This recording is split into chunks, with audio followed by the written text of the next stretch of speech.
Excellent Père de grâce, nous te remercions ce matin pour ta fidélité et ton grand amour. Merci pour ta présence en nous et avec nous. Merci pour le Saint-Esprit parce qu'il habite en nous et nous voulons être conscients de cette présence en nous à chaque instant. Père, que toute la gloire te revienne. Au nom de Jésus. Amen. Amen. Nous vous saluons en ce jour de la résurrection au nom de Jésus. Nous bénissons le Seigneur des Seigneurs pour sa fidélité et son grand amour.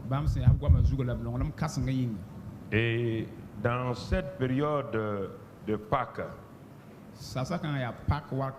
il est important que nous puissions comprendre et discerner un certain nombre de choses pour la vie chrétienne.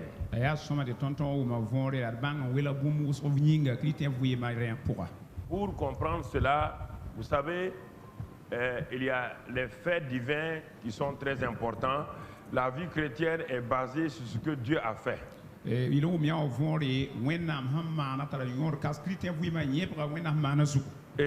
si tu ne crois pas ce que Dieu a fait, ce que Dieu a dit, si tu ne confesses pas cela, tu ne le proclames pas pour toi-même, et ensuite si tu ne pratiques pas, toute ta vie tu seras un chrétien misérable. Quand je répète ça, vous ne croyez pas. Regardez votre vie et vous allez examiner, croire, proclamer et pratiquer. Vous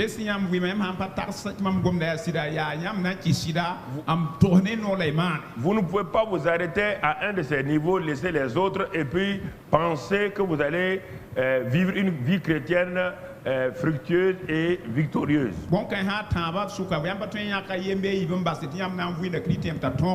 Et c'est pourquoi, bien aimés frères et sœurs, nous devons examiner, regarder attentivement ce que la parole de Dieu nous dit et nous engager à pratiquer cette parole.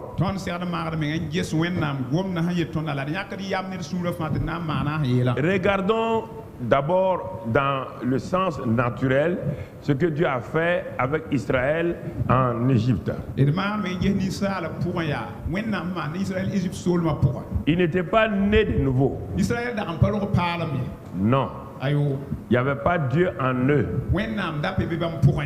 Et Dieu a commencé à se révéler parce que quand Adam a chuté, la connaissance de Dieu est partie. Écoute ça attentivement. Quand cette connaissance est partie, les hommes sont devenus idolâtres. Et Dieu a commencé à revenir doucement sur la terre en prenant des hommes. Et il va nous montrer qu'est-ce que le retour à Dieu à travers ce qu'il a fait avec Israël.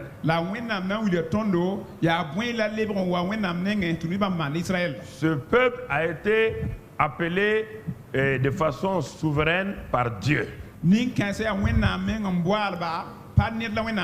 Mais les voilà maintenant esclaves en Égypte. Traumatisés, humiliés, vaincus, malades.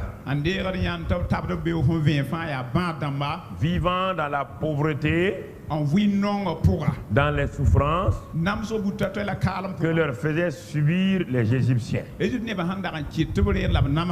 Écoutez-moi très bien. C'était qui? Des gens qui avaient été appelés par Dieu. Pourquoi ils sont là-bas? Parce qu'ils sont esclaves dans leur mentalité, esclaves dans leur manière de vivre et tout.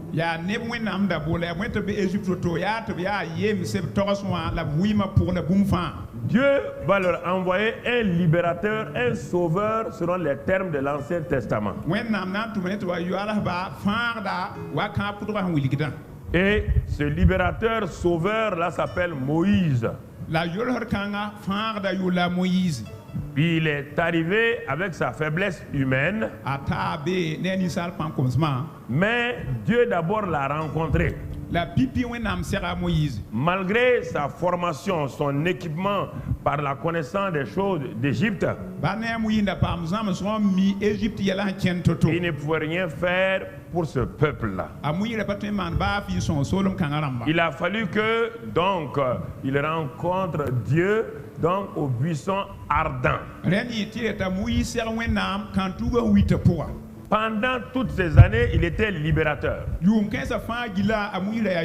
Il est né libérateur. Il a été établi par Dieu libérateur. Lui-même n'avait pas encore rencontré Dieu. Et il a eu sa rencontre avec Dieu au désert dans ce buisson ardent. Dieu s'est révélé à lui de façon claire. Et cette révélation et cette rencontre avec Dieu a changé, transformé ce Moïse d'un homme violent, en même temps peureux, rempli de complexes et rempli de culpabilité, tenu par son passé qui était un passé négatif. La rencontre avec Dieu a brûlé littéralement donc tous ces éléments négatifs dans la vie de Moïse. Donc cela veut dire que quiconque proclame, quiconque dit que lui il a rencontré Jésus et reste dans son état de Moïse avant le buisson ardent, c'est un menteur, c'est une menteuse. Quelle que soit la femme querelleuse qui a rencontré Jésus, si elle reste querelleuse, elle est menteuse. Si un homme est voleur, il rencontre Jésus, il reste voleur, il ment, il n'a jamais rencontré Jésus. Il y a des choses sur lesquelles on ne doit pas dire qu'on va chercher Dieu, on va... Non, l'as-tu rencontré? Quelle est ton expérience de la rencontre avec Jésus? Moïse a rencontré Dieu. Il n'est pas né de nouveau. Mais regardez le changement. Il ne connaît même pas la nouvelle naissance. La simple rencontre de Dieu donc au buisson ardent a amené cet homme-là à être un homme totalement libre. Regarde le courage qu'il a. Il se base sur une seule chose. Dieu lui dit, je suis avec toi. Là où tu iras, ma présence ne te fera pas défaut. C'est sur la base de cette parole. Il a cru cette parole. Il a proclamé cette parole. Il l'a pratiqué en entrant dans la maison de Pharaon et en défiant Pharaon. Il savait que naturellement Pharaon était plus fort que lui. Mais il savait une chose, c'est que Dieu est avec lui. C'est cette conscience de la présence de Dieu que Moïse a développée. C'était la justice dans l'Ancien Testament. Il rentrait chez Pharaon malgré les gardes, malgré les dangers. Pourquoi cet homme-là est-il fou pour aller se livrer à Pharaon? Est-ce que vous croyez que Dieu est insensé pour dire à un seul homme d'aller affronter la plus grande armée du monde? Est-ce que le Seigneur est insensé pour te dire à toi, tu ne vois pas Satan? Il dit, je suis venu habiter en toi. Va, ma présence est en toi plus que Moïse. Moïse est allé. Il a démontré effectivement que Dieu est avec lui, mais quel Dieu? Le Dieu invisible. Bien que Dieu soit invisible aux yeux des gens, il a montré sa visibilité par les manifestations. On n'a pas besoin de voir, de sentir Dieu. On s'approche s'appuie sur la parole de Dieu. On marche dans la parole de Dieu. Et avec ça, mon ami, mon frère, tu vas commencer à réaliser que Dieu est réel. On ne sent pas Dieu d'abord. Quand Moïse rentrait chez Pharaon et sortait, il ne sentait pas Dieu. Il s'appuyait sur la parole de Dieu. Il croyait la parole de Dieu.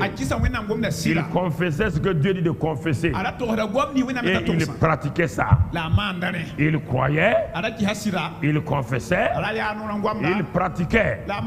Il croyait, il confessait et il pratiquait. Plus il croyait, plus il confessait, plus il pratiquait, la présence de Dieu devenait réelle et plus forte. Il ne s'est pas arrêté à un moment donné se poser des questions. Parce qu'il savait que le Dieu qu'il a rencontré là, bien qu'il soit invisible, il est avec lui. Maintenant, regardons. Et il a fait des miracles et des miracles. Ces miracles-là n'ont pas intimidé Pharaon. Il a fait des miracles pour son peuple. Il a démontré que Dieu est réel, Dieu est vivant. Mon frère, ma soeur, mais Pharaon n'a pas bougé d'un seul iota. Satan ne bouge pas parce qu'il y a des miracles. Satan ne bouge pas parce que vous faites des miracles. Lui aussi, il en fait partout. Partout il en fait, mais négativement. Il connaît le monde des miracles. Il connaît la puissance miraculeuse. Il est l'archange oint par l'onction Mimshak, l'onction d'expansion. Mais toutes ces œuvres miraculeuses sont négatives. Maintenant, Dieu va choisir une chose folle pour libérer son peuple. Et c'est en ce moment-là, quand Dieu va choisir cet acte-là, il va l'appeler le premier des mois de l'année pour ce peuple-là. Écoutez ce qu'il dit. On le voit dans Exode 12, verset 1, il dit ce mois-là, c'est le premier des mois de l'année. Je vais changer votre calendrier. L'ancienne création va finir aujourd'hui et la nouvelle création va commencer. Vous allez voir la différence entre l'ancienne création et la nouvelle création que je vais manifester dans votre vie dans les termes de l'Ancien Testament. Ça, c'est dans les termes de l'Ancien Testament. Ça ne veut pas dire que leur vie va changer à l'intérieur, non. Il n'y a que la puissance de la résurrection qui fait cela. Mais c'est pour vous donner une image de la résurrection dans l'Ancien Testament. Les gens ont dit, ah bon? Après tous ces miracles-là, Pharaon n'a pas été intimidé. Pharaon ne nous a pas laissé. Qu'est-ce que Dieu peut faire, Moïse, qui va nous permettre que Pharaon nous laisse? C'est pourquoi quand Dieu a appelé Moïse pour lui parler, et Moïse même était étonné. Il dit, prenez chacun un agneau. Ou ceux qui n'ont pas d'agneau n'ont qu'à prendre une brebis. Et entre les deux soirs, ils vont l'immoler. Ils vont prendre le sang de l'agneau là, aller mettre sur leur maison. Un acte de folie. La croix est une folie. C'est la folie de Dieu. Et la croix, c'est ça. Il avait déjà fait la même folie avec Moïse et le peuple. Moïse, que veux-tu nous faire? Si tu as échoué, vaut mieux qu'on désigne un autre libérateur. Comment un homme si intellectuel que toi va nous dire les agneaux que nous sacrifions régulièrement? C'est comme ça que nous adorons Dieu. Nous versons leur sang. On n'a pas été libérés. Mais aujourd'hui, mais Moïse dit, est-ce que Dieu avait dit cela? Ce ne sont pas vos pensées qui comptent. Ce ne sont pas ce que les gens ont dit qui compte. Il dit aujourd'hui, le nouveau départ va reposer sur la parole que Dieu va donner. Il faut croire cette parole. Il faut la confesser à vos familles. Il faut la pratiquer dans vos familles.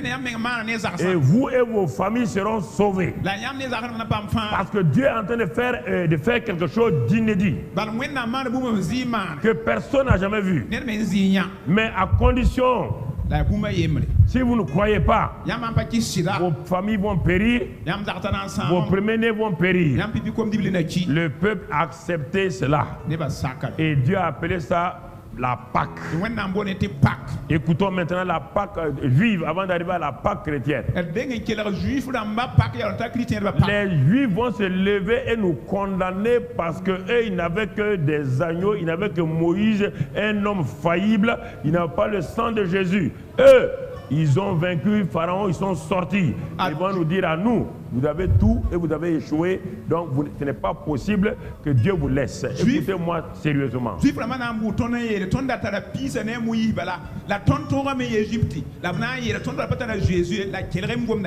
Écoutez-moi. C'est à des esclaves qui ont souffert à qui Moïse parlait. Ils ont tellement souffert qu'ils ne croyaient plus en rien. Mais Dieu dit d'aller dire à ces gens qui souffrent là, voici, Dieu n'a pas dit j'ai vu votre souffrance, je vais moi-même venir détruire. Dieu ne fait pas ça. Dieu s'en fout de tes besoins. Dieu veille sur sa parole.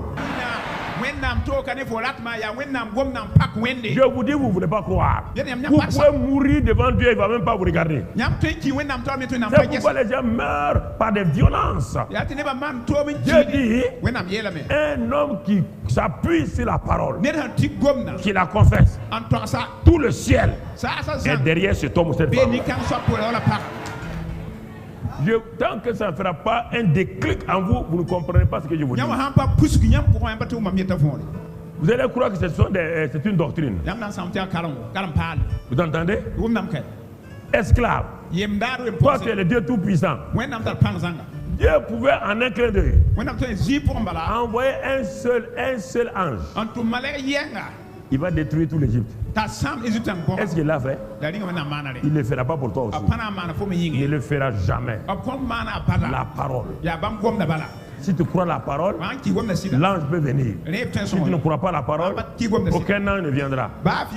C'est à toi de déterminer, c'est à toi d'attirer les anges, c'est à toi de laisser le Saint-Esprit se manifester. C'est à toi, c'est toi qui provoque tes miracles. C'est toi qui décides quels sont les miracles que tu veux dans ta vie. En t'appuyant sur la parole, en la confessant, en la pratiquant, tu crées autour de toi ton monde.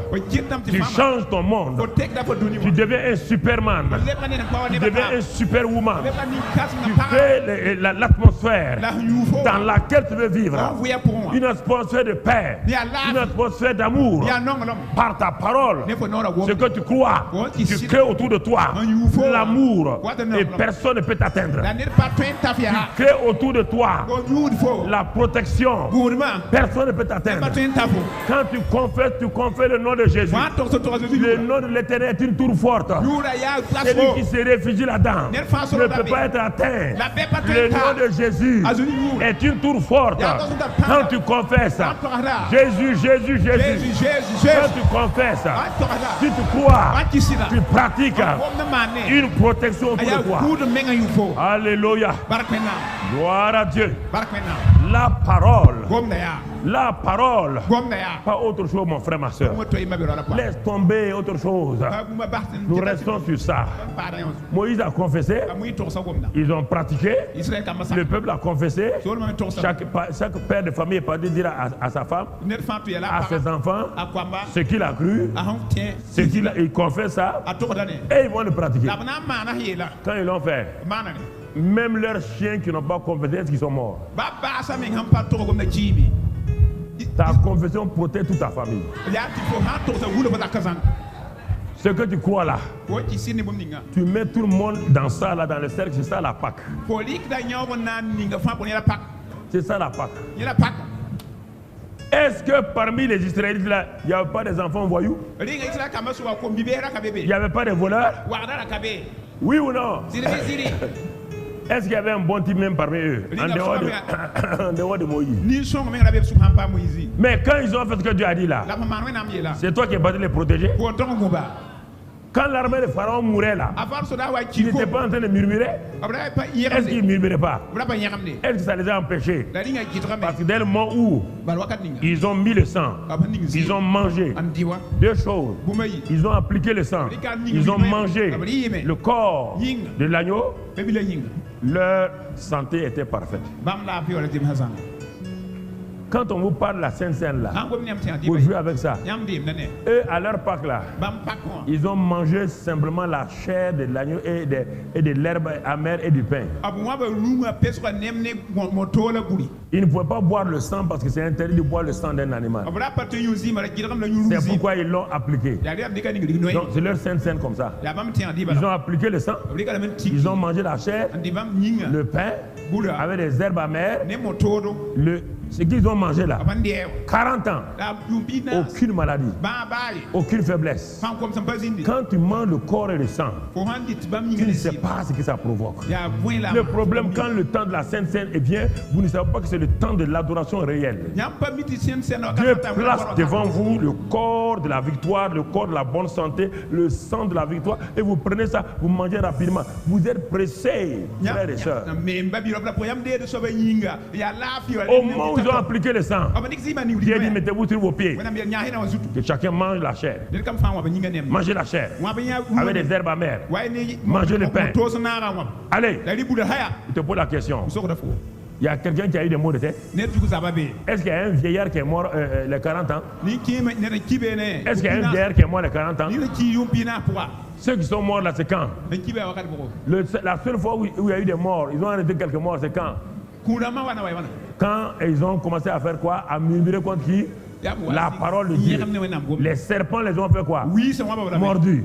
Mais quand ils ont vu la solution de dresser un serpent d'airain, et que quiconque regarde là, ils n'ont pas regardé, ils ont dit aux gens, nous croyons ce que Dieu a dit à Moïse. Nous confessons et nous pratiquons en regardant. Et quand ils ont regardé, est-ce qu'on a dit qu'ils ont été guéris? On dit qu'ils ont reçu la vie.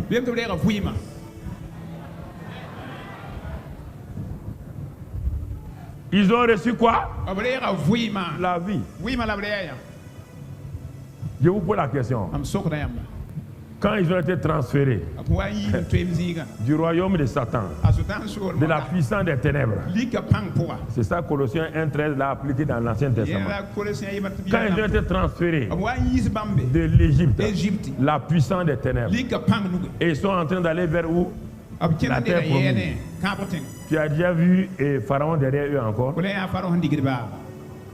Ils ont quitté quel royaume? Ils ont quitté quel royaume? Ils ont quitté l'Égypte. Oui ou non?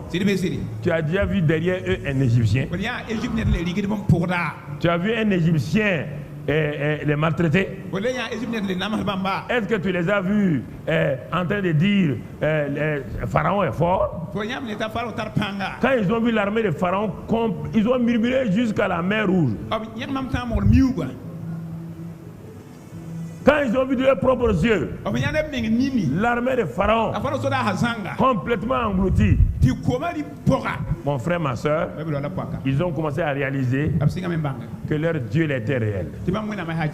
Sans aucun effort, dans leur faiblesse, ils ont vu l'armée de Pharaon être engloutie totalement. Mon frère, ma soeur, ils sont partis. Je ne sais pas. Alors quand Dieu te dit, dans Colossiens 1,13, que nous avons été délivrés de la puissance des ténèbres, c'est-à-dire la puissance des ténèbres, c'est Satan, les démons et tout, et ses œuvres. Et lui-même nous a transférés. Quand ils sont arrivés à Canaan là, tu as déjà vu la vie de souffrance qu'ils menaient en Égypte? Non, je vais vous provoquer, je veux que vous soyez jaloux un peu de ces Israélites-là et que vous réagissez. En Canaan, là, Dieu leur a dit qu'il n'y aura pas de femmes qui avortent. Oui ou non?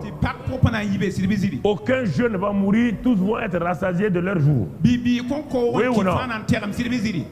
Mais je te pose la question. Quand ils sont arrivés à Canaan, Dieu leur a promis le lait et le miel. C'était réel ou pas? Il a dit qu'il a bâti des maisons pour eux. C'était vrai ou pas? Il a dit que la pauvreté c'est loin de... Oui ou non? Mais est-ce que tu as vu quelqu'un, un Égyptien, un soldat égyptien, venir à Canaan, les maltraiter là-bas? Tu as vu ça? Alors, je m'arrête là. Maintenant, le même Dieu qui a fait ça avec Israël, le même Dieu te dit que lui, il t'a délivré de la puissance des ténèbres. C'est de la puissance de Satan. Il t'a délivré de ses œuvres. Et son fils a apparu, il a détruit les œuvres de Satan. À la croix, il a livré un spectacle Satan. Il a tout fait. Ce n'est pas fini. Lui-même te prend et te transfère. Lui-même. Écoutez, frères et sœurs, il te transfère dans le royaume de la lumière de son fils, dans lequel il y a la rédemption et la rémission des péchés. Et toi, tu me dis que dans ce royaume où Dieu t'a transféré, comme si Israël disait que les Égyptiens sont arrivés à Canaan, est-ce que Moïse va croire à ça? Est-ce que Moïse va accepter ça? Pourquoi vous voulez que j'accepte? Que vous vous dites, moi je vous dis que Dieu vous a transféré, vous a délivré de la puissance des ténèbres. Dieu vous amène dans le royaume de la lumière. Et vous vous dites que les démons viennent dans le royaume de la lumière. Vous maltraitez, vous ne croyez pas. Incrédulité. Arrêtez votre incrédulité. Arrêtez. Sinon vous périrez. Arrêtez.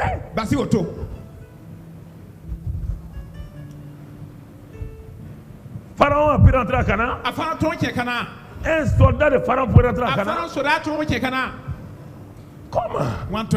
La vérité est venue. Le royaume des cieux est venu. Le Dieu est venu. La puissance de Saint-Esprit est venue. Le glorieux Saint-Esprit.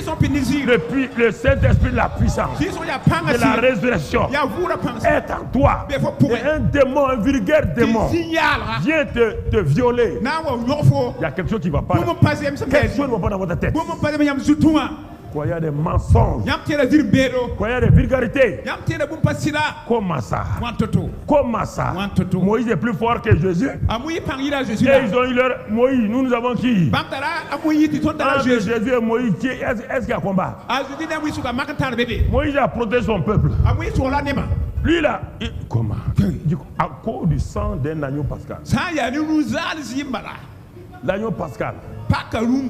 Aujourd'hui on a le Jésus Pascal. Il n'y a pas que Jésus.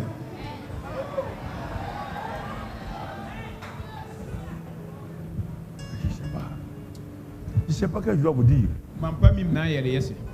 Votre tête là, vous avez un problème là. Votre problème est ici. Votre problème est ici.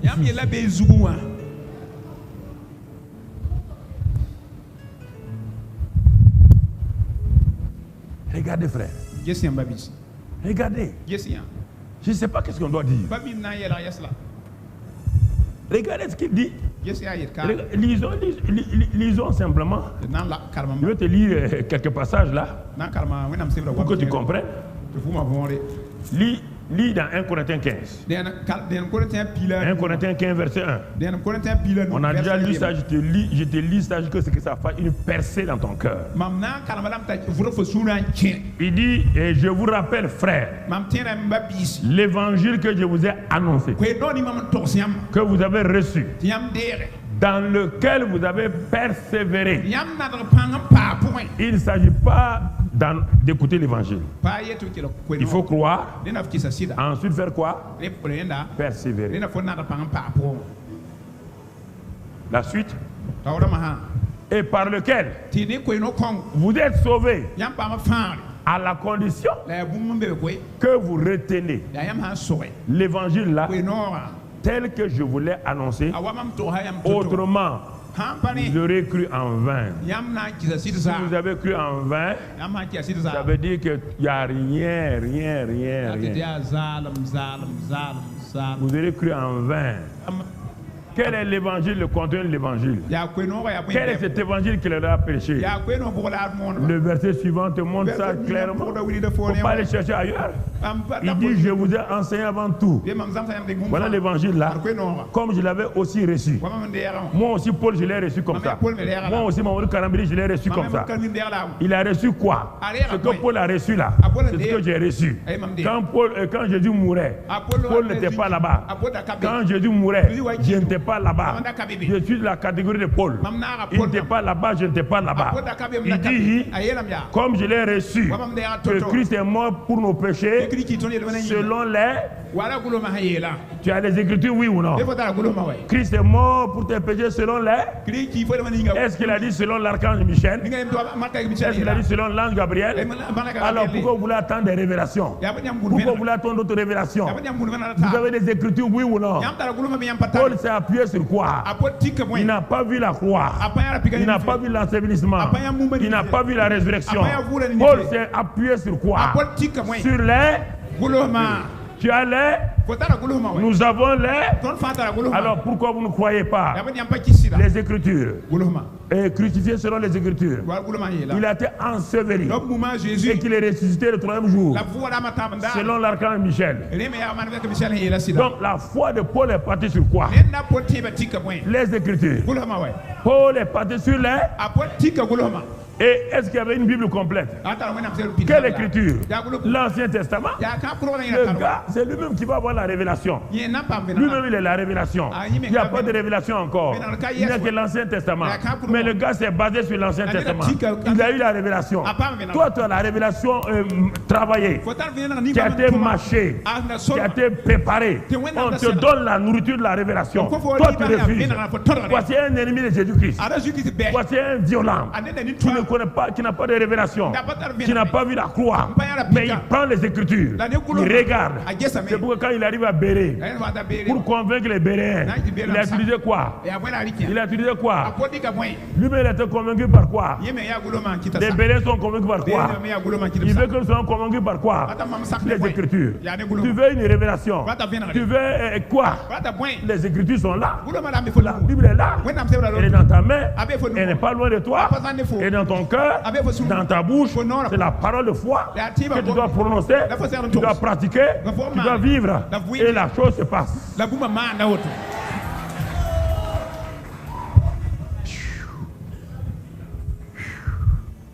Est-ce que vous comprenez? Je ne sais pas.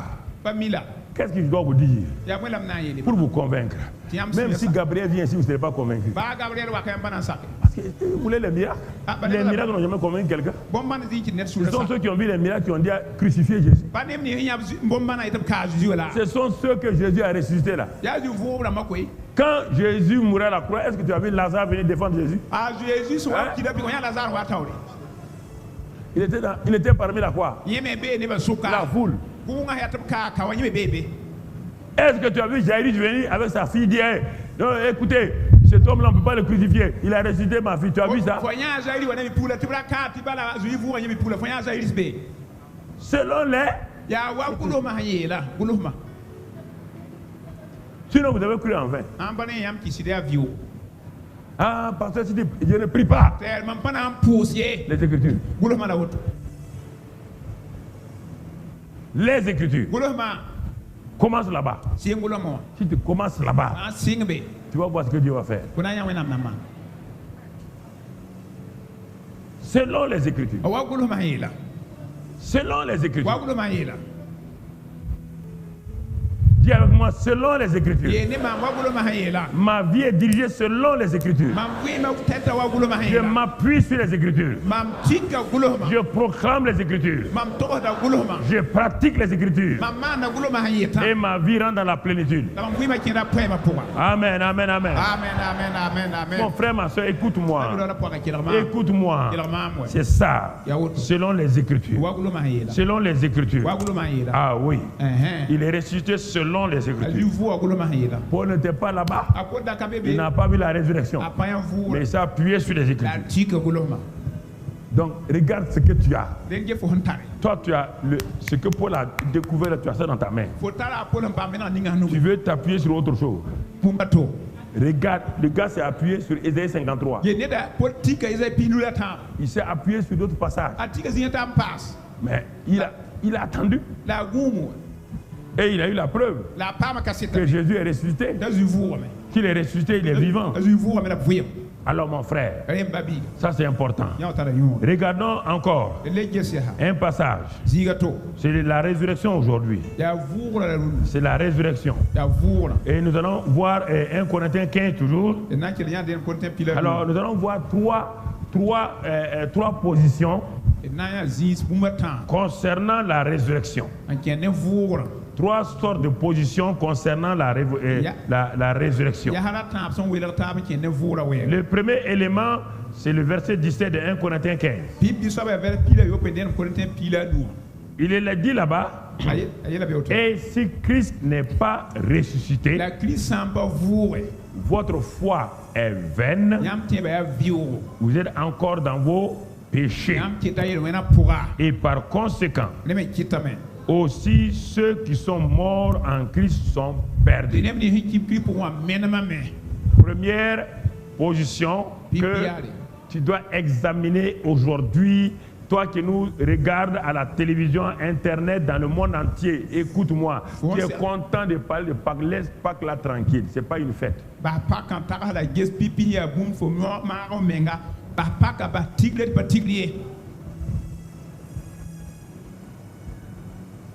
Qu'est-ce que la Bible te dit? Premier élément. Il commence par là. Si Christ n'est pas ressuscité, même s'il a été enseveli, même s'il a été crucifié, c'est en vain. L'élément fondamental, c'est ça la résurrection. Si Christ n'est pas ressuscité, il est comme les deux voleurs qui sont morts là, qui ne sont pas ressuscités.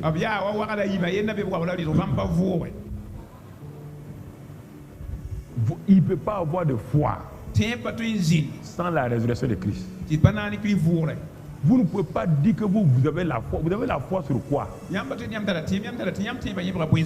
Christ a été crucifié. Les deux voleurs ont été crucifiés. Christ a été enseveli. Les deux voleurs ont été ensevelis. La différence entre les deux voleurs et Christ. C'est ça, je veux t'amener à comprendre ça.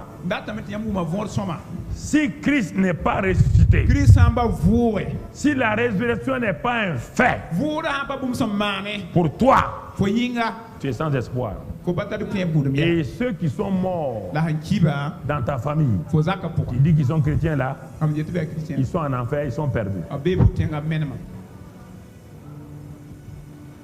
Paul avance à moi, a dit quoi?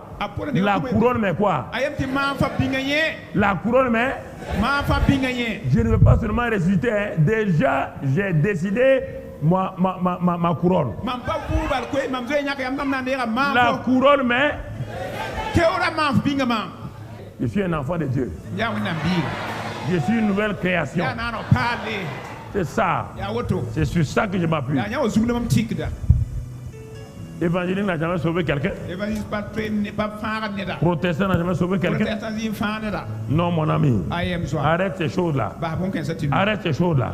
Donc, mon frère, ma soeur, est-ce que tu vois? Si Christ n'est pas ressuscité, si ça seulement, si Christ n'est pas ressuscité, notre présence ici, là, nous sommes des menteurs. Okay. Le fait que je sois ici avec vous là, si chacun de nous ne croit pas que Christ est ressuscité, nous sommes tous une bande de menteurs. Une bande de menteurs. Menteurs. Si Christ n'est pas ressuscité, c'est qui là-dedans? On n'a pas laissé les parties là.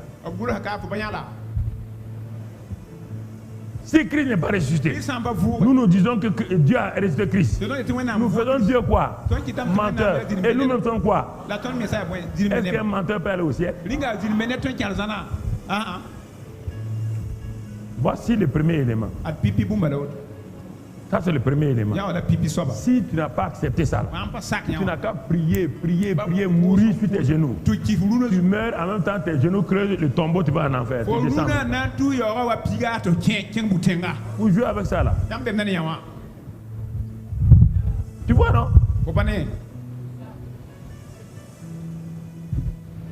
Tu peux pas dire autre chose. Tu ne peux pas dire qui a dit. Quelqu'un, est-ce que sur la terre là, parmi tous les hommes qui sont nés là, qui sont devenus chrétiens là, est-ce qu'il y a un que Dieu a appelé pour écrire le Nouveau Testament comme Paul? Alors, tous les hommes de Dieu ici aujourd'hui là, tout le monde cite quoi? Les passages de qui? Tout le monde commande les passages de qui? C'est Paul qui nous a révélé qu'est-ce que la justification, oui ou non? C'est Paul qui nous a révélé la foi, oui ou non? C'est Paul qui nous a révélé l'onction, oui ou non? C'est Paul qui nous a tout révélé. Si toi tu vas me dire, il y a une prophétesse là-bas, Paul était apôtre, prophète, évangéliste, docteur, pasteur, il avait tout. Il avait tous les 9 dons. S'il a parlé des 9 dons du Saint-Esprit, c'est qu'il les avait. S'il a parlé du fruit de l'Esprit, c'est qu'il avait ça. Tout ce qu'il dit là, il a vu ça dans sa vie. Est-ce que ton prophète a vu ça? Est-ce que ta prophétesse a vu ça? Est-ce que ton pasteur a vu ça? Donc, qui on doit suivre? Il dit, Paul dit, suivez-moi comme je suis Christ.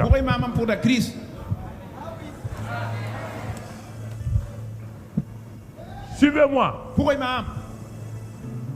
Personne ne peut contredire Paul. Personne. C'est parce que les gens ont contredit Paul qu'ils ont sorti des choses bizarres. C'est pourquoi le christianisme a sorti des doctrines bizarres. Chacun dit ce qu'il veut. Si le courage est que... Donc, premier élément. Si Christ n'est pas ressuscité, vaut mieux arrêter la réunion là. Même pas que là, c'est faux. Ah oui? Si Christ n'est pas ressuscité, pas que là. Notre président ici là n'a aucun sens. Dites-moi, votre président ici sans Christ ressuscité là, ça a quel sens? Non, je vous pose la question, ça a quel sens?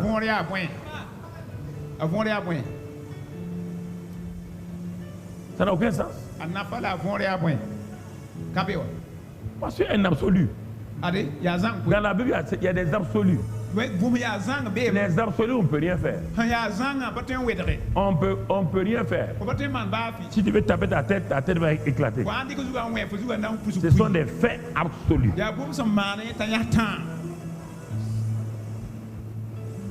Donc, on va passer au deuxième groupe de gens. Deuxième groupe de gens. Tu vas dire, ah, pasteur, moi je ne suis pas de ce groupe-là. Ok, je vais t'amener au deuxième groupe, tu vas voir si tu n'es pas membre de ce groupe-là. Il y a des paroles, mon ami. Ne t'inquiète pas, tu dis, ah, le pasteur, ça ne me concerne pas, on va descendre. Deuxième groupe de gens. Tu n'es pas parmi ceux qui font ça là. Donc on va voir le deuxième groupe. Le deuxième groupe est composé de qui? Mon frère, ma soeur. Le deuxième groupe est composé des ignorants de la résurrection. Ça veut dire quoi? Christ est ressuscité. Ah, quand tu dis Christ est ressuscité, tout le monde lève la main. Mais regardez, Christ est ressuscité. Mais eux-mêmes n'ont pas bénéficié de la résurrection de Christ. Il n'y a pas de résultat de la résurrection de Christ dans leur vie. Pasteur, tu veux dire que moi je ne crois pas à la résurrection? Moi je crois à la résurrection de Christ. Mais il est ressuscité pour lui-même. Est-ce que Jésus est ressuscité pour lui-même? C'est pourquoi il est ressuscité là. Est-ce que tu as reçu ça? Ça c'est le deuxième groupe maintenant. Le deuxième groupe. Ils sont prêts à se battre pour des doctrines alors que leur vie ne correspond pas à la doctrine. Il y a des chrétiens comme ça. Ah non, nous on a la bonne doctrine. Hein. Il y a plein de gens qui disent que nous sommes dans la sainteté. Nous sommes l'église de la sainteté. Quand tu pars voir Quand tu peux avoir leur vie là, ça c'est je sais pas, c'est l'église de quoi? C'est pas l'église de sainteté. Tu ne vois rien de saint dans leur vie. Christ est ressuscité. Nous sommes l'église de la résurrection. Et il n'y a que des cadavres spirituels parmi vous. Ça sert à quoi? Deuxième élément. Deuxième élément. C'est pourquoi ceux qui ne croient pas que Christ est ressuscité là, et regardez dans le monde, est-ce que Pâques leur dit quelque chose? Ils ont trouvé leur intérêt où? Dans les clubs ésotériques, c'est pas ça? Oui ou non? Dans la sorcellerie, dans la magie. C'est ça qu'ils ont trouvé. Puisqu'ils ne croient pas que Christ est ressuscité, ils vont trouver autre chose. Si tu ne crois pas que Christ est ressuscité, tu vas les suivre. Mais le deuxième groupe maintenant, c'est le gros de la troupe. Les chrétiens. Ils se disent chrétiens. Ils connaissent la résurrection théorique. Regardons, pendant 3 ans et demi, c'est étonnant, Jésus parlait de sa mort et de sa résurrection à ses disciples. Parfois les gens s'offusquent quand je dis des choses, ils disent ah, c'est pas moi, c'est pas vrai. Les 12 disciples de Jésus, je te les amène. 3 ans et demi, j'étais avec lui.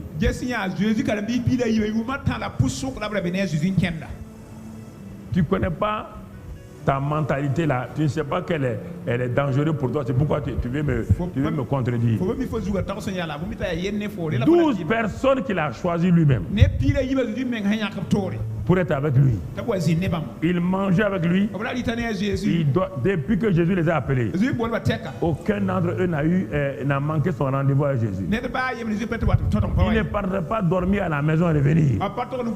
Il était avec lui matin, midi, soir.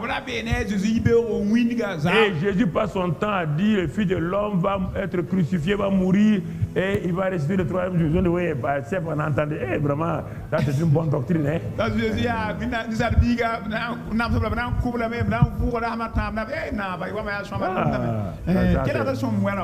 Tu vois, il va mourir et il va ressusciter. Ça c'est bien. Ils ont inventé des chants. Je suis la résurrection. La résurrection. Ils ont chanté ça. Il est ressuscité. Et toi, tu es cadavré. On ne te demande pas, Jésus n'a pas de chanter la résurrection pour lui. Regarde. Maintenant, la réalité va arriver. Marc chapitre 16. Verset 9. Marc 16, verset 9. Regardons ce que la parole de Dieu nous dit là-bas. Marc 16 et au verset 9. Jésus étant ressuscité le matin du premier jour de la semaine, apparu d'abord à Marie de Magdala, de laquelle il avait chassé 7 démons. Et elle alla emporter la nouvelle à ceux qui avaient été avec Jésus et qui s'affligeaient et pleuraient. On s'arrête là ici d'abord.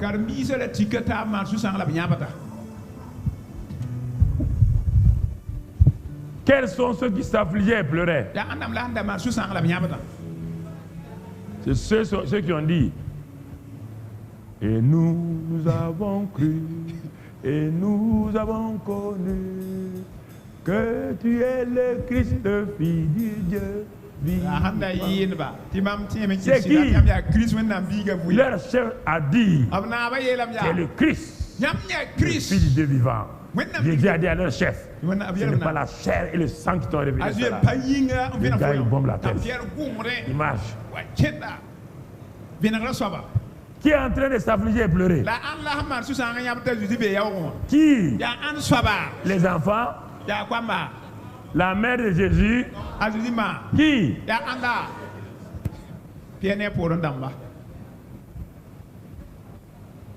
Il s'afflige. Il se tape les poitrines, des barbus, des grands, des pères de famille, ils roulent la terre. Marie de Magdala vient. Il vient trouver ces rouleurs-là. Il dit, bonne nouvelle. Il dit, quelle bonne nouvelle? Quelle bonne nouvelle tu vas nous annoncer? Jésus est ressuscité. Ils ont dit, voilà, tes démons là sont revenus. Voilà, tes démons là sont revenus. Non, non, non. Un homme normal ne peut pas dire que il est tes démons sont revenus. Comment ça? Mettez-la au dehors là-bas. On va pleurer. Verset 11. Verset 11. Mon frère. Ourier. Quand ils entendirent qu'il vivait et qu'elle l'avait vu, ils ne le crurent point. Non. Attention, il faut faire attention, la différence entre pas et point. Est-ce qu'on a mis pas ici? Toi tu vois point, toi tu dis pas. Toi-même tu as un problème. C'est écrit point, toi tu dis pas. Ils ne le crurent point. Point là, c'est l'amplification des pas. Ils n'ont même pas laissé un accès, un tout petit accès à ça. Ils ne se sont pas assis pour réfléchir. Non. Ils ne le crurent point. Un point c'est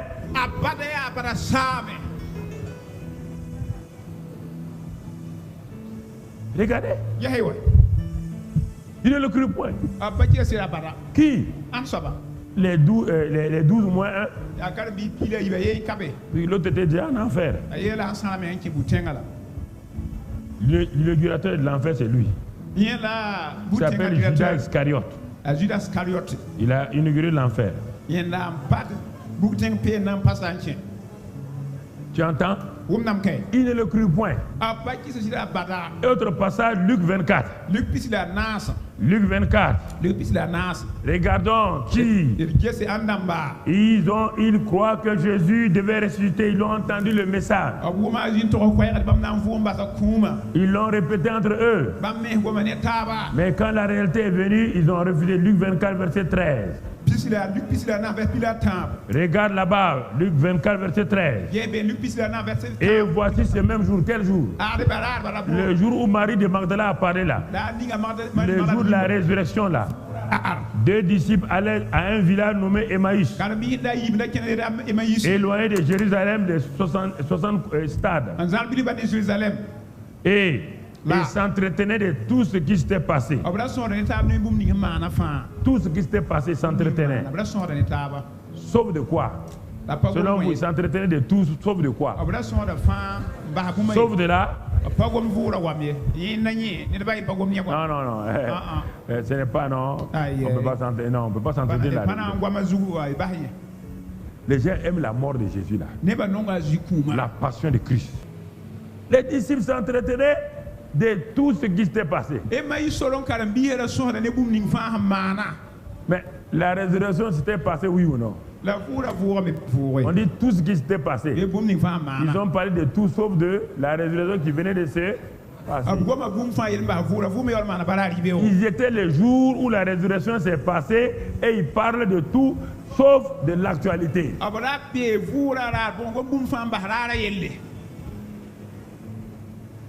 Parce qu'ils ne voyaient pas d'intérêt.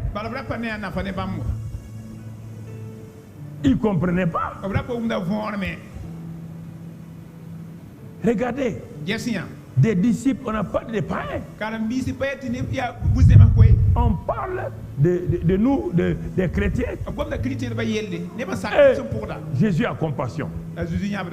Brusquement, il voit quelqu'un qui vient se joindre à eux. D'abord, ils ne savent pas d'où il vient, mais aïe.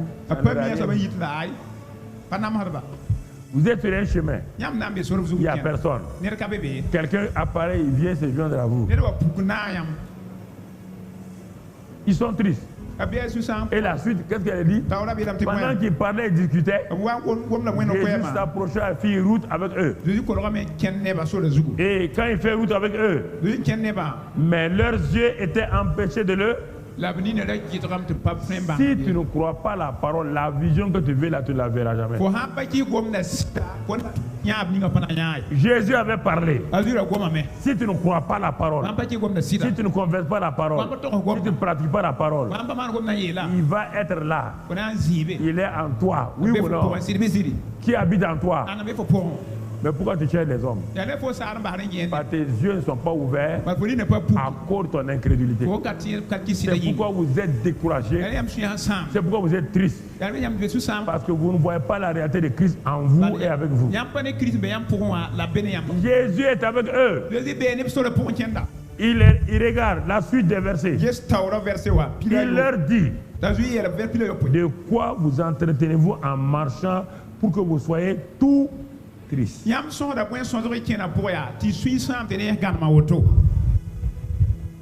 Ma fille, pourquoi tu es triste?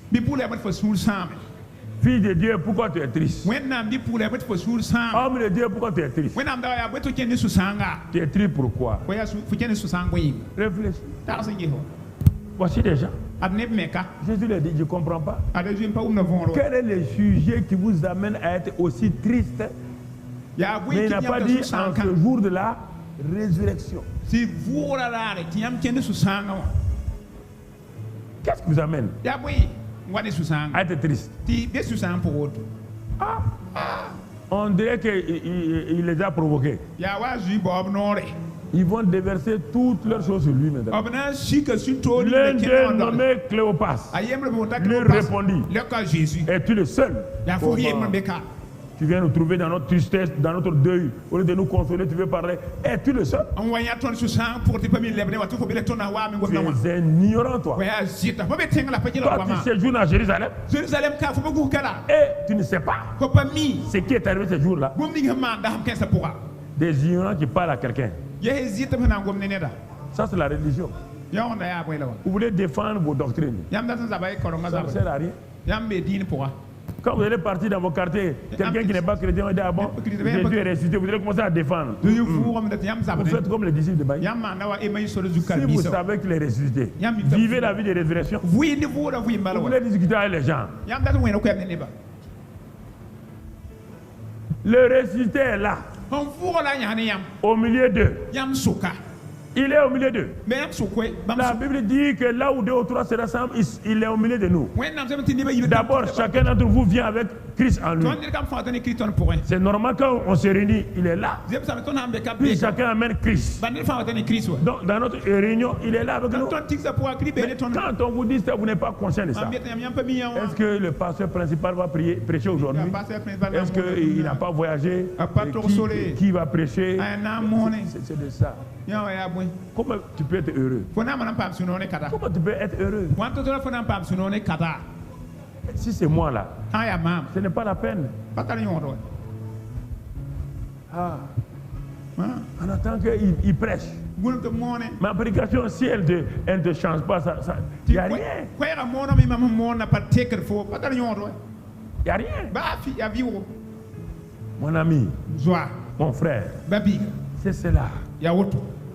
La résurrection est un fait. Mais voici des gens qui n'ont pas accepté le fait. Et c'est pourquoi le premier groupe pleurait et gémissait. Le deuxième groupe était triste. Ils ont provoqué des discussions inutiles. La suite, mon frère. La suite. Quoi leur dit-il? Et ils lui répondirent ce qui est arrivé au sujet de Jésus de Nazareth, qui était prophète puissant en œuvre et en parole. Et laisse ça ici. Dans leur mentalité, Moïse était puissant en quoi? Moïse était un prophète, oui ou non? Il était puissant en quoi? Jésus était qui? Prophète puissant en œuvre et en... Est-ce que Moïse est ressuscité? Si notre Moïse n'est pas ressuscité, Jésus ne peut pas ressusciter. Voilà leur conclusion. Quand il y a ça, tu peux être heureux. Tu peux être heureux. Si la résurrection n'est pas en toi, comment peut-être être un chrétien sans l'esprit de résurrection, sans le Jésus-Christ ressuscité en toi? Ta vie chrétienne, elle repose sur quoi? C'est pourquoi c'est difficile pour toi de décoller. C'est pourquoi tu cherches des hommes de Dieu. Parce que tu ne sais pas que tu es habité par la plus grande puissance. La puissance de la résurrection. L'esprit de résurrection est en toi. Tu n'arrives pas à accepter ça. Tu cherches des hommes de Dieu puissants. La source de la puissance est en toi. Toi, tu cherches. On dit que ce qui est à l'intérieur est plus puissant que ce qui est au dehors. L'esprit qui est à l'intérieur de toi est plus puissant que le plus grand prophète sur la terre, est plus grand que le plus grand apôtre sur la terre, est plus grand que la plus grande prophétesse sur la terre. L'esprit qui est en toi est incomparable aux hommes, incomparable à Satan. Il est plus puissant que Satan, il est plus puissant que la maladie. L'amour de Dieu qui est en toi est plus puissant que la haine. La justice qui est en toi est plus puissant que l'injustice. Et mon frère, ma soeur, la pauvreté, la prospérité qui est en toi est plus grande que la pauvreté autour de toi. Mais vous ne croyez pas ça. Et vous ne laissez pas manifester cette vie-là. C'est ça le secret. Le secret, c'est savoir que la puissance de la résurrection est en moi. Et je manifeste ça. Je repousse tout ce qui est autour de moi. Non, on va prier. On va prier quoi? Tu vas prier que Dieu fasse quoi?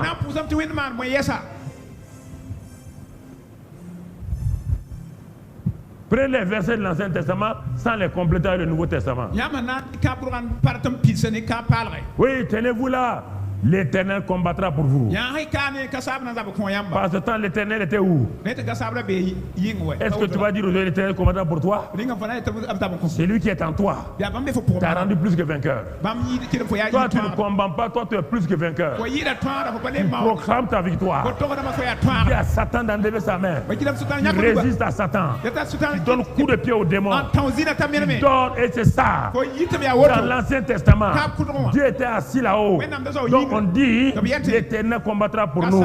Dans le Nouveau Testament, il est toujours assis en haut, mais son esprit est en nous maintenant. Il dit, je puis tout par Christ qui me fortifie. Quel Christ qui est en moi? Je suis plus que vainqueur par qui? Christ qui est en moi. Mon frère, ma soeur, ne croyez pas ça. Vous attendez toujours Dieu en haut. Vous attendez toujours le Dieu d'en haut.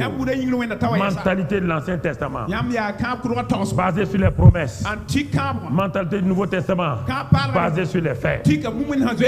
Basée sur les faits. C'est pourquoi il dit, je suis fort, fort, oui, plus que vainqueur. C'est ça. Non, je ne serai pas fort. Je suis fort. Quand tu prêches ça, tu enseignes ça, quand la difficulté vient, tu oublies que tu es fort. C'est bizarre.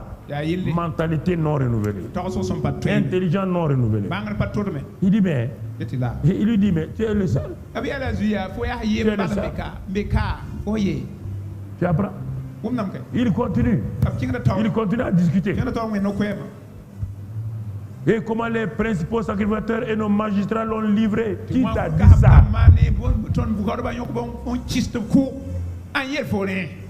Ils mettent ça sur le dos des hommes. Dieu a dit quoi? Que qui a livré? Qui a livré Jésus? C'est le Père. Qui l'a frappé? Qui a mis sur lui tous tes péchés? Qui a mis sur lui tes malédictions? C'est le sacrificateur. Qui a fait ça? C'est une affaire de Dieu. Il l'a frappé. Toute sa colère est tombée sur lui. Parce qu'il était en colère contre le péché. Mais s'il veut frapper les hommes, tous les hommes vont disparaître. Tous les hommes vont disparaître. Dieu a amené son propre fils. Qui avait les épaules larges. Qui avait le dos large. Toute la colère divine. Toute la colère que Dieu avait. Il l'a déversé sur qui? Il a frappé qui? Quand vous dites aujourd'hui que Dieu est en colère contre vous, menteurs et menteuses. Donc il a laissé une partie de colère pour mettre sur toi. Il a mis toute sa colère sur Jésus, oui ou non? Qui est en colère contre toi? Qui est en colère contre toi?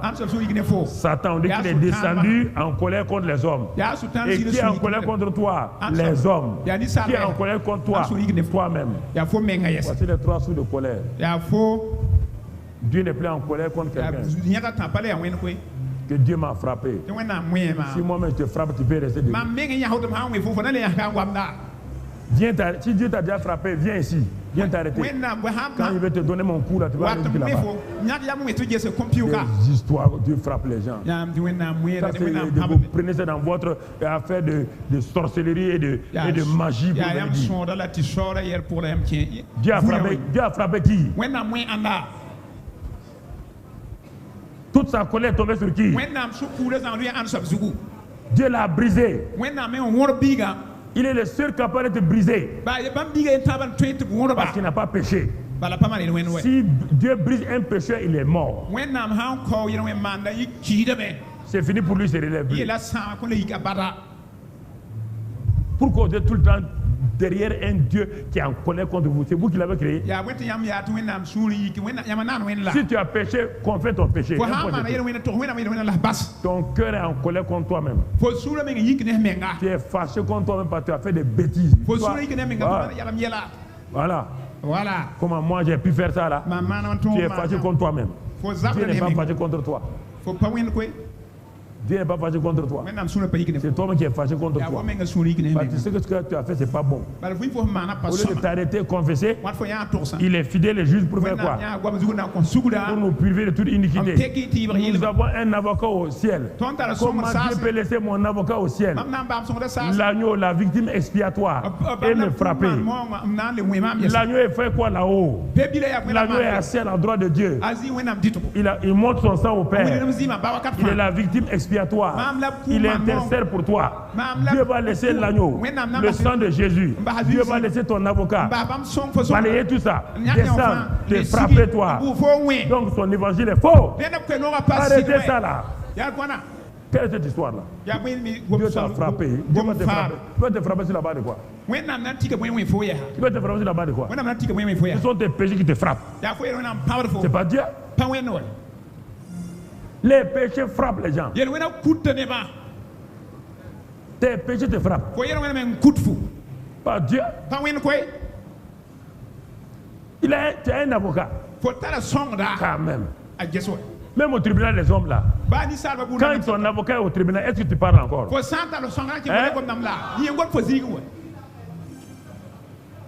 Quand ton cas arrive, on parle, qui parle à ta place? Et à la fin, l'avocat arrive à te sortir de problème, non? Les avocats humains peuvent échouer. Est-ce que Jésus peut échouer? Mais pourquoi vous ne croyez pas à l'avocat divin?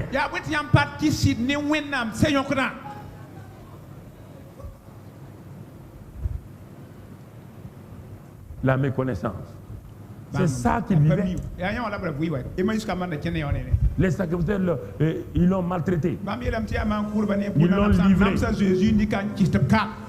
Donc, ils ne croient même pas que Jésus est mort pour leur péché. Les 11 disciples ne croyaient pas. Les disciples de Baïs ne croyaient pas. Personne ne croyait. Quelle terrible ignorance. C'est pourquoi aucun n'était heureux. Aucun n'avait la joie. Tous avaient peur. Si tu ne crois pas à la résurrection de Christ, tu ne peux pas résister à Satan. Tu ne peux pas résister au péché. Tu ne peux pas résister à la maladie. toutes ces choses-là deviennent tes patrons. Tu deviens une simple victime. Et tu vas t'en prendre aux gens. Parce que personne même pour t'aider. Celui qui a tant aimé le monde là, celui qui t'a aimé sans intérêt là, il est en toi. Tu n'as pas besoin que je t'aime, je ne peux pas t'aimer à 100%. Mais celui qui t'a aimé à 100%, il est mort pour toi. Il est en toi. Pourquoi tu ne lui parles pas? Pourquoi tu ne crois pas qu'il t'aime encore? Pourquoi tu veux que ce soit un homme qui vient t'aimer? Mon frère, ma soeur, il y a des choses que vous devez prendre la parole de Dieu. Et donc discuter. Bon, Jésus ressuscité ne peut rien faire. Par leur mentalité arrêtée. Pourtant, Jésus le ressuscité est là. Il est là. C'est étonnant. Si moi je voyais Jésus, ils l'ont vu. Ils sont avec lui. Et quand il parlait, leur cœur brûlait. Quand je te parle, ton cœur brûle chaque fois. Mais ton problème, ta pensée éteinte. Ta pensée est le pompier des choses de ton cœur. Quand je parle, un moment donné, ton cœur saisit. Mais ta pensée commence à envoyer de l'eau pour éteindre le feu de la présence de Dieu. Ta pensée non renouvelée est un pompier. Et il éteint donc le feu qui est dans ton cœur. Et il dit là, quand ils sont arrivés à Emmaüs, Jésus a fait semblant de continuer. Ils lui ont dit, est-ce qu'il peut rester quelque temps? Il est resté. Au moment où il devait manger, il a pris le pain. Comme il a l'habitude de faire, il a compassion d'eux. Il descend à leur niveau. Il a cru qu'ils allaient comprendre la résurrection. Comme ils ne comprennent pas la résurrection, il descend à leur niveau. C'est pourquoi parfois, je reprends les mêmes messages pour descendre au niveau de plusieurs d'entre vous. Je vois que vous n'avez plus accès, vous êtes surchargé. Vous ne pouvez plus percer. Parce que vos pensées vous ont bloqué. Donc j'ai oublié de descendre. De descendre. Quand on dit que la mémoire est pleine, donc j'ai oublié d'enlever pour revenir, pour que ça puisse entrer. N'ayant pas compris la résurrection.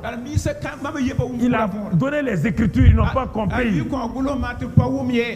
Il a tout fait, ils ne comprennent pas. Jésus dit, mais c'est comment? Ils ont été avec moi 3 ans et demi. Ils ont vu les grandes choses. Puisque eux-mêmes disent que je suis puissant en œuvre et en parole. Et même malgré ça, ils n'arrivent pas. Pourquoi? Leurs yeux, leur mentalité, leur intelligence les empêchaient. Ils avaient déjà mis tout en place pour ne pas croire à la résurrection. Donc quand la résurrection est venue, ça ne peut pas percer. Quelle est votre attitude? Quand vous êtes bloqué à une parole, ça ne passe pas. Alors Jésus prit le pain. Il dit, bon, je vais descendre au niveau des petits enfants. Je vais descendre. Vous savez, parfois il est triste à cause de ça. On dit n'attristez pas le Saint-Esprit. C'est ça. Il prend le pain là et après avoir rendu grâce, il le rompit et le leur donna.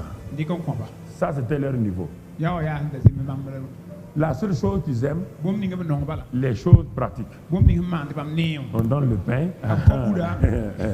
Il dit, merci. L'onction d'huile, on les fait boire l'onction d'huile. Je serai guéri. Mais il ne peut pas comprendre que l'esprit de vie qui a ressuscité Christ d'entre les morts habite en eux. Il donne la vie à leur corps mortel. Ils ne savent pas que naturellement Dieu avait déjà mis un système de guérison intérieure dans l'homme qu'on appelle donc quoi? système immunitaire. C'est pourquoi le corps se guérit lui-même. Si l'homme mangeait proprement, si l'homme vivait hygiéniquement, le corps se reprend. C'est pourquoi le foie est capable de se reprendre lui-même. Mais comme nous avons saturé le corps avec des ennemis, maintenant le corps ne peut plus se défendre. Le système immunitaire a faibli. Il n'arrive plus à combattre. Donc c'est à ce moment-là qu'on est obligé de demander aux gens. Et pour nous aider, mon frère, ma soeur, ça c'est au niveau naturel. Au niveau spirituel, c'est la même chose. Le Saint-Esprit est en nous, mais nos pensées l'ont paralysé. Nos pensées, donc Dieu est obligé de descendre à des niveaux inférieurs. Donc il descend au niveau primaire. Ce sont des chrétiens matérialistes qui croient à la matière, qui croient à l'imposition des mains. On dit l'imposition des mains, c'est des principes élémentaires. On dit que ce sont les enfants sur qui on impose les mains. Ils croient à l'onction d'huile. Ils veulent voir les choses. C'est ça que Jésus a fait. Il a vu qu'il veut opérer. Ils ne comprennent pas. Il donne la révélation. Ils ne comprennent pas. Il donne les Écritures. Ils ne comprennent pas. Parce que leur intelligence est fermée. Qu'est-ce qu'il fait? Il prend le pain. Textuellement comme il a l'habitude de faire. Avant sa mort. Il est obligé de retourner dans sa vieille vie. C'est dommage, hein, pour dire comprendre. Est-ce que vous avez besoin que Jésus redescende là-bas pour que vous compreniez? Il prend le pain. Alors qu'il avait déjà dit. Vous le savez, non? Il avait déjà dit quoi? Dans Jean, il dit que dans les évangiles, il a dit quoi? C'est pour la dernière fois que je mange et c'est dans le royaume que je mangerai. Mais il est obligé de faire une exception pour ces pauvres gars-là. Jésus ne doit plus faire la scène maintenant. Puis le vrai corps est donné. Le vrai sang est versé. Il n'a plus besoin lui-même. C'est nous qui pratiquons le pain et le vin. Lui, il a déjà donné son corps comme le pain. Il a déjà donné son sang comme le vin. Il n'a plus besoin de reprendre le pain et choses.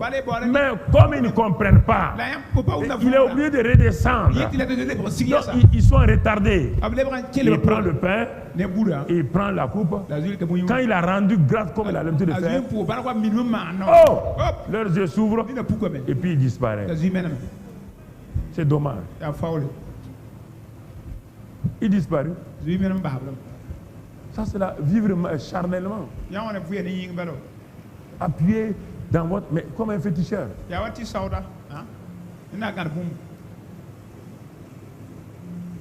Mais c'est-à-dire que le féticheur, ça veut dire quoi exactement? L'onction d'huile marche. Le pain marche. Mais maintenant, toute votre vie chrétienne, c'est l'onction d'huile. C'est le pain. Vous avez ça partout avec vous. Partout, vous avez ça. À la fin, l'huile là devient quoi? Votre Saint-Esprit. Et ça vexe Dieu. Ça vexe Dieu. Vous ne voulez pas exercer votre foi sur la parole. Ces choses-là deviennent, les gens prennent, ils inventent n'importe quoi.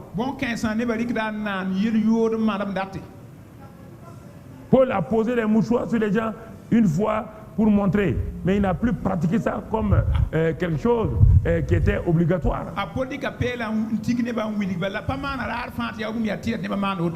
Mais tu ne peux pas vivre en permanence comme un petit enfant. Quand tu étais enfant, les filles jouent avec des poupées. Les filles jouent avec des boîtes pour faire la cuisine. Mais tu dois te marier en prenant une poupée. Tu dois avoir le vrai enfant. Tu ne peux pas faire un repas pour ton mari en allant prendre la terre et tu vas là mettre sur des choses bizarres comme tu faisais quand tu étais enfant pour donner à ton mari. Quand même, il faut progresser. Il faut progresser. Tu peux acheter une poupée, dire à ton mari, voilà mon enfant, tiens. Il va dire, si c'était ça là, je sais où on vend les poupées. J'allais pas t'acheter 10 poupées. Tu dois me faire un enfant. Ah, mais moi je n'aime pas grosser de 9 mois. Tu dois faire l'enfant là. Tu aimes, tu n'aimes pas haut, tu vas faire l'enfant.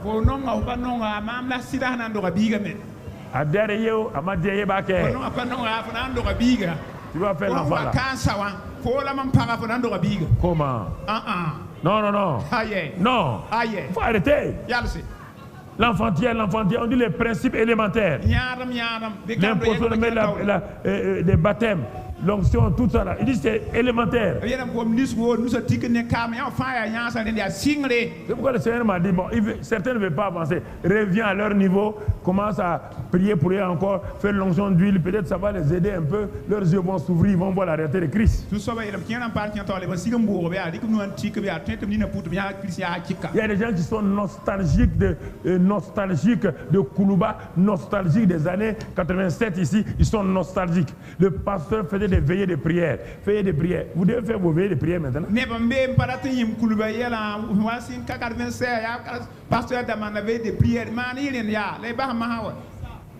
Si un père de famille, après avoir mis des enfants au monde,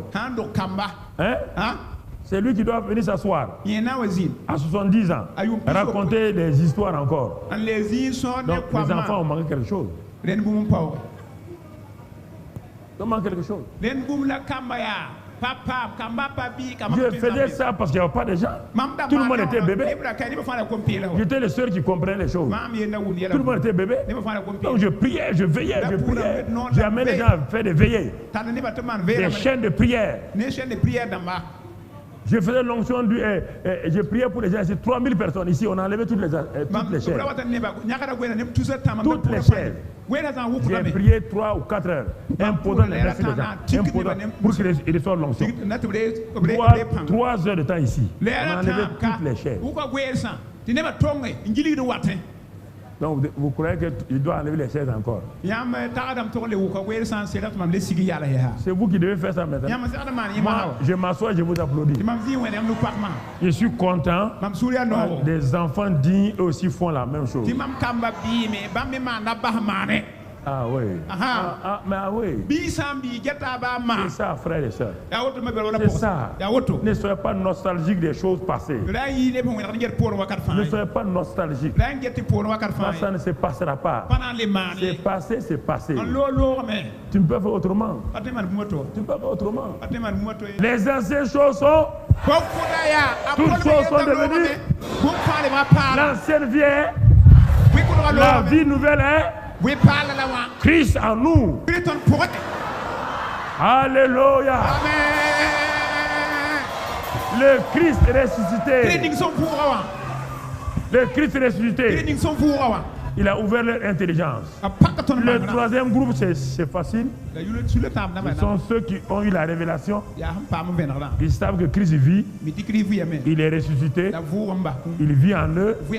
Ils sont justifiés. Ils savent que maintenant, cet homme ou cette femme qui marche là est l'habitation de Dieu en Christ. Cet homme ou cette femme qui marche là, même s'il est faible, même s'il a fait des bêtises, Christ vit en lui. Et quand il est dans une situation, il s'arrête de dire à Satan, regarde-moi, je suis rempli de Christ. La vie divine est en moi. Celui qui est en moi est plus fort que toi. Je puis tout par Christ qui me fortifie. L'esprit de vie est en moi. Il s'arrête. Il proclame. Et les événements viennent. L'adversité vient. Ils parlent la parole. Ils savent que le Saint-Esprit est en eux. Même s'ils ne sentent pas. Même s'ils ne voient pas. Ils vivent cette vie-là. Quand ils sont malades, ils posent leur main sur leur corps. L'Esprit celui qui a ressuscité Christ est en moi. L'esprit de vie est en moi. L'esprit de résurrection est en moi. L'esprit de puissance est en moi. Il parle à leur corps. Par ces meurtrissures, je suis guéri. J'ai mes mains. Ils imposeront les mains aux malades. Le malade a des mains, oui ou non? Alors le malade pose les mains. Il pose les mains sur ses seins. Il pose les mains sur son ventre. Il pose les mains sur sa tête. Il parle. Il loue le Seigneur. Il parle en langue. Et il proclame. L'esprit de vie qui est en moi est plus fort que le cancer, est plus fort que le diabète, est plus fort que l'hypertension. La vie divine est en moi. Ce n'est pas la santé divine est en moi. C'est plus que la guérison. C'est la vie. C'est pourquoi il a dit, bien-aimé, ce que je veux, que tu sois en bonne santé. La guérison, c'est pour les jeunes gens. La bonne santé, c'est pour ceux qui ont compris que la santé divine est en eux par le Saint-Esprit. Et il proclame cela. On ne peut pas empêcher les douleurs. On ne peut pas empêcher les symptômes. Les symptômes ne veulent pas dire que tu es malade. Les douleurs ne veulent pas dire que, parce que la maladie est spirituelle. Les symptômes sont physiques. La douleur est physique. Ça, c'est l'arme de Satan pour te faire dire que tu es malade. L'arme de Dieu, Dieu a son épée, Satan a son épée. L'arme de Dieu, c'est la parole. L'arme de Satan, ce sont les sentiments, les sens, les symptômes et les douleurs. Donc il y a un combat dont tu es l'arbitre. Quand Satan envoie son épée, douleur et symptômes, avec les résultats des radios, résultats de sang, il te fait voir ça. Lui, il aime qu'on voit. Il aime faire parler les médecins que ça ne va pas. Il te reste 10 jours, il te reste 15 jours. Un médecin ne doit pas ouvrir. Un médecin chrétien ne doit pas dire à quelqu'un qu'il reste 10 jours. Un médecin chrétien qui dit ça, il se crée problème.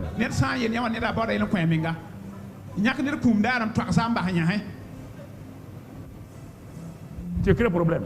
Et même les médecins chrétiens, ils parlent au hasard.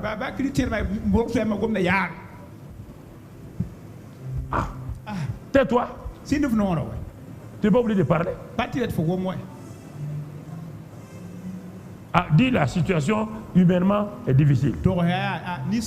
Mais par la grâce de Dieu, mon frère, ma soeur, par la grâce de Dieu, compte sur le Dieu. Tu ne l'as pas créé. Pourquoi tu veux le tuer dans 10 jours? Si dans 10 jours il est mort, c'est toi qui l'as tué. C'est toi qui l'as tué. Tu es un croque-mort. C'est pas ton problème. Tu observes. Tu regardes. Tu encourages la personne. Ce n'est pas à toi de dire. Pas à toi de dire. On vous a raconté l'histoire de ce monsieur. Quand on a ouvert son ventre, on a trouvé que le cancer était parti.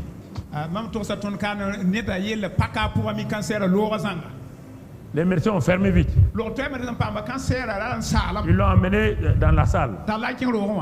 Quand le médecin est venu pour faire la visite, le monsieur a dit au médecin là, comment ça va? Le médecin a compris, il a changé de langage. Il a dit, tout s'est bien passé, ça va bien. Alors que le gars là, il ne devait même pas sortir de l'hôpital. Il doit sortir mort. Comme le médecin lui a dit, ça va, tout s'est bien passé. Le gars a capté la parole. La foi vient de ce qu'on... Il a entendu la parole de la bouche d'une autorité médicale, oui ou non? Un médecin est une autorité et une autorité ne parle pas négativement. Oui ou non? Il y a des autorités politiques, il y a des autorités médicales. Une autorité médicale ne dit pas ça ne va pas dans le pays, on va mourir. C'est un politicien fou. Tu es politicien pour aider un pays, pas pour tuer un pays. Un médecin, Dieu te confie les patients. C'est pas pour les tuer. Le médecin est fait pour donner espoir aux gens. Il est fait pour parler bien aux gens, pour les encourager. Même si c'est que physiquement, humainement, c'est fini, il l'encourage. Mon frère, le monsieur est parti. Il est sorti. C'est sur cette base-là il est sorti.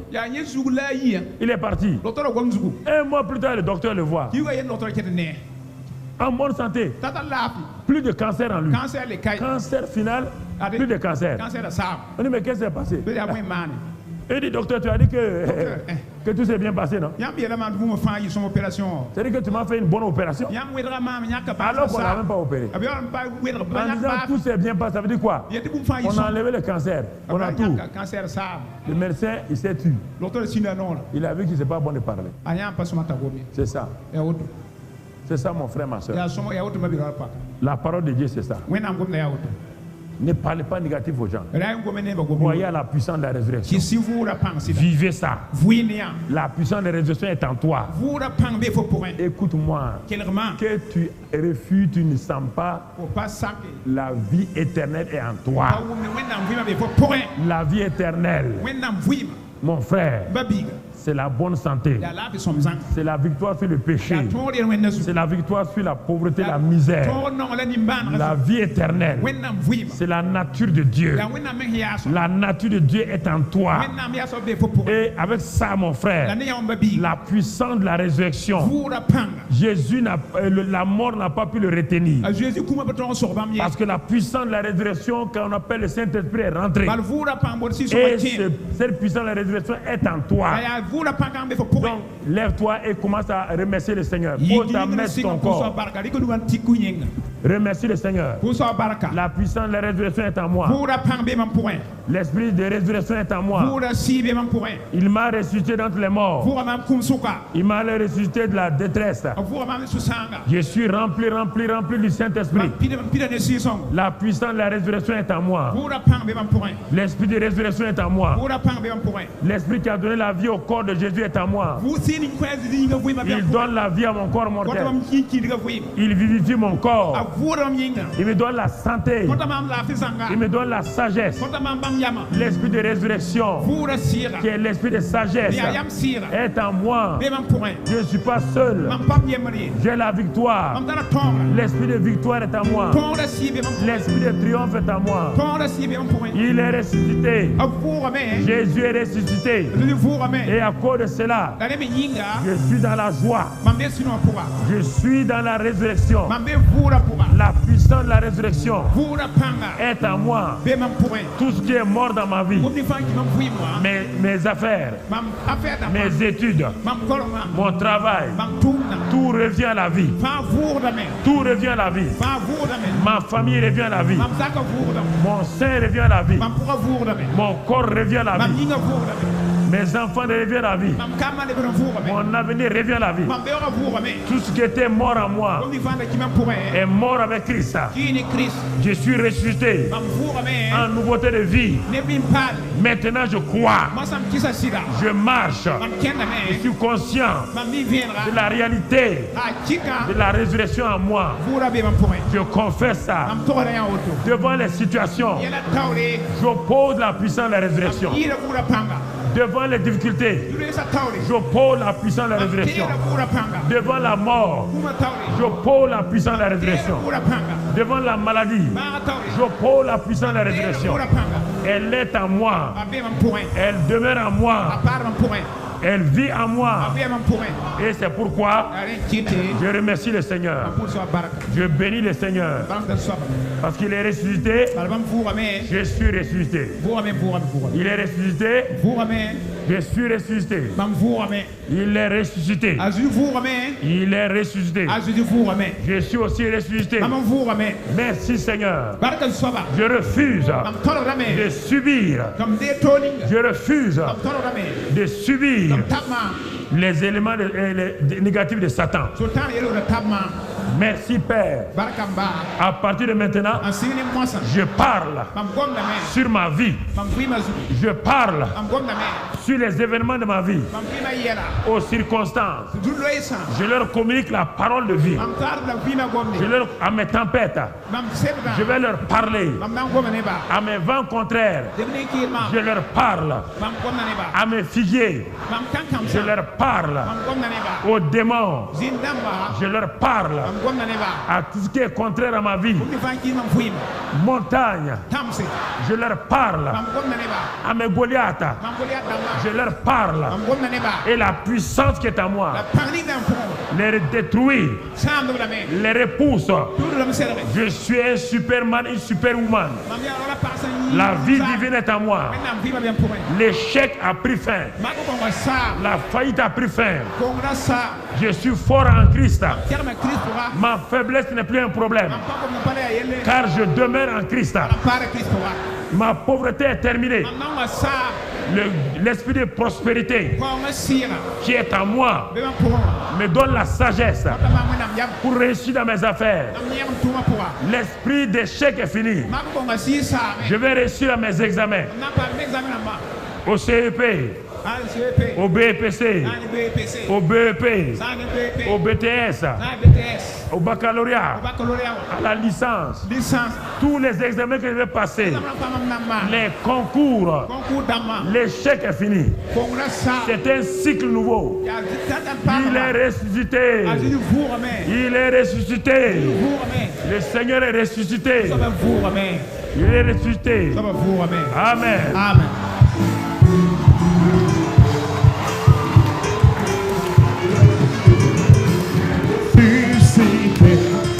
Ressuscité, le tombeau n'a su lui aucun. Il est ressuscité ensemble, il est ressuscité, ressuscité, le tombeau n'a su lui aucun. Je suis ressuscité, je suis ressuscité, ressuscité, le tombeau n'a su moi aucun. Dis à quelqu'un, tu es ressuscité, tu es ressuscité, ressuscité, le tombeau n'a su toi aucun pouvoir. Tu es ressuscité, tu es ressuscité, ressuscité, le tombeau n'a su toi aucun pouvoir.